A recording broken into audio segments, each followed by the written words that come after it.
ದಿಲ್ಲಿಯಲ್ಲಿ BMW car ಯುವ ದಂಪತಿಯ ಬೈಕಿಗೆ ಬಡಿದಾಗ ಕಾರಿನಾತನು ಗಾಯಾಳುವನ್ನು 19 ಕಿಲೋಮೀಟರ್ ದೂರದ ಆಸ್ಪತ್ರೆಗೆ ಸಾಗಿಸಿದ್ದು ಗಾಯಾಳು ಸಾವಾಗಿದ್ದು ದೊಡ್ಡ ಟೀಕೆ ಎಬ್ಬಿಸಿದೆ. ಗಾಯಾಳು ಸಾವಿನೊಡನೆ ಹೋರಾಡುವಾಗ ಹತ್ತಿರ ಚಿಕಿತ್ಸೆ ಕೊಡಿಸದೆ 19 ಕಿಲೋಮೀಟರ್ ದೂರದ ಕಾರಿನವನ ತಂದೆಯ ಆಸ್ಪತ್ರೆಗೆ ಸಾಗಿಸಲಾಗಿದೆ ಎಂದು ತಿಳಿದುಬಂದಿದೆ. ಬಂಗ್ಲಾ ಸಾಹಿಬ್ ಗುರುದ್ವಾರದಿಂದ ನವಜೋತ್ ಸಿಂಗ್ ತನ್ನ ಮಡದಿ ಸಂದೀಪ್ ಕೌರ್ ಜೊತೆಗೆ ಮನೆಗೆ ಹಿಂತಿರುಗುತ್ತಿದ್ದರು. ದಿಲ್ಲಿ ಕ್ಯಾಂಟೋನ್ಮೆಂಟ್ ರೈಲು ನಿಲ್ದಾಣದ ಬಳಿಯ ರಿಂಗ್ ರಸ್ತೆಯಲ್ಲಿ ಬಿಎಂಡಬ್ಲ್ಯೂ ಕಾರೊಂದು ಬೈಕಿಗೆ ಡಿಕ್ಕಿ ಹೊಡೆದಿದೆ.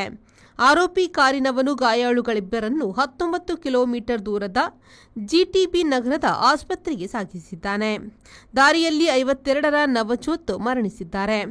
ತೀವ್ರ ಗಾಯಗೊಂಡಿದ್ದ ಹೆಂಡತಿಯು ಆಸ್ಪತ್ರೆಯಲ್ಲಿದ್ದಾಳೆ.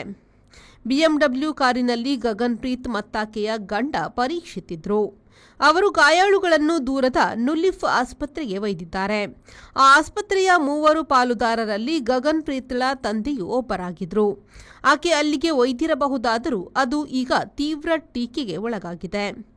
ನನಗೆ ಬೇರೆ ಆಸ್ಪತ್ರೆ ಹತ್ತಿರ ಎಲ್ಲಿದೆ ಗೊತ್ತಿರಲಿಲ್ಲ ಎಂಬ ವಿವರಣೆಯನ್ನು ಆರೋಪಿ ನೀಡಿದ್ದಾಳೆ.